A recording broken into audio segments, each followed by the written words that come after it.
भगवान श्री कृष्ण यहाँ पर कहते हैं राजा नृग को सावधान करते हुए कि राजन, पहले तो दान का अभिमान नहीं करना चाहिए और दान देने के बाद उस पर हमारा कोई अधिकार नहीं है, यह भी जानना चाहिए।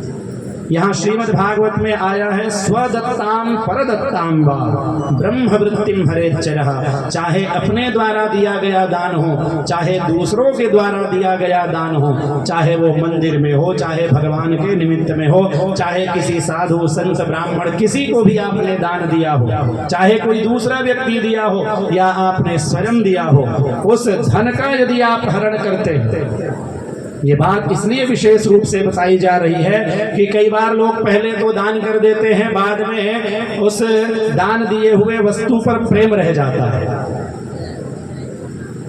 कई लोग ऐसा अपराध करते हैं कि ब्राह्मणों को भूमि इत्यादि का दान करते हैं और बाद में छीन लेते हैं। ऐसा हुआ भी है, हमने अपने जीवन में ये प्रमाण सहित देखा है, ये घटना हुई।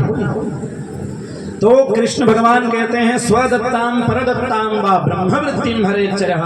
भगवान के निमित्त में जो दान किया गया है, उस धन का यदि कोई हरण करता है तो 60 वर्ष सहस्रानी, 60,000 वर्ष तक विष्ठायान जायते कृमिः, विष्ठा का कीड़ा बनना पड़ता। इतना बड़ा दोष बताया। और दान का अभिमान तो बिल्कुल नहीं करना चाहिए। हमारे गुरुदेव कहते हैं, सात्विक दान वही है जिसमें दान देने के बाद हमारे अंदर अभिमान न हो। दाएं हाथ ने दान किया हो तो बाएं हाथ को पता नहीं चलना चाहिए, ये श्रेष्ठ दान है। लेकिन आज के समय में लोग 10 रुपए देते हैं तो ये बताना चाहते हैं कि मैंने 10 रुपए दान किया है, ये श्रेष्ठ दान नहीं है। और दानम एकम कलियुगे, कलियुग में दान का बड़ा महत्व है।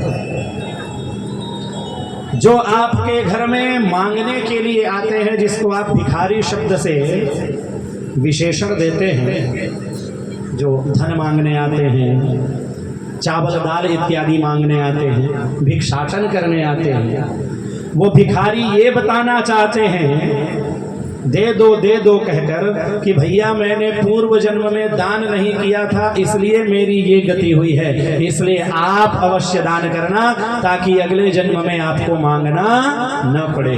इसलिए दानम एकम कलियुगे। धर्म के जो 4 पैर हैं उसमें दानम एकम कलियुगे, दान भी एक पैर है और कलियुग में दान का बड़ा महत्व है। इसीलिए भगवान ने आपके अंदर योग्यता दी है तो अवश्य आप दान करें। किसी की सहायता कर सकते हैं तो सहायक अवश्य बने।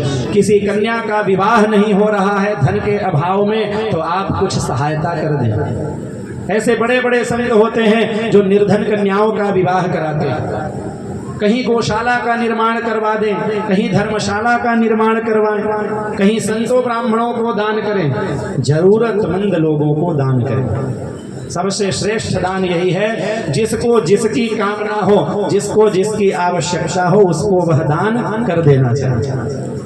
लेकिन दान करना और दया करना, इन दोनों में अंतर है, ये भी हमें जानना चाहिए। दान संकल्प पूर्वक होता है और दान सत्पात्र को किया जाता है। दान देने के लिए 3 चीजों का विचार होता है, देश, काल और पात्र। किस स्थान में हम दान कर रहे हैं, किस मुहूर्त में कर रहे हैं और किस व्यक्ति को दान कर रहे हैं।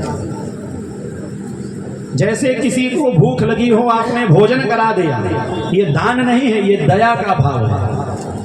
अन्न जल से किसी की सहायता करना श्रेष्ठ तो है, लेकिन आपको दान का फल पाना है तो देश, काल और पात्र, इस तीनों चीजों का विचार अवश्य करना होगा।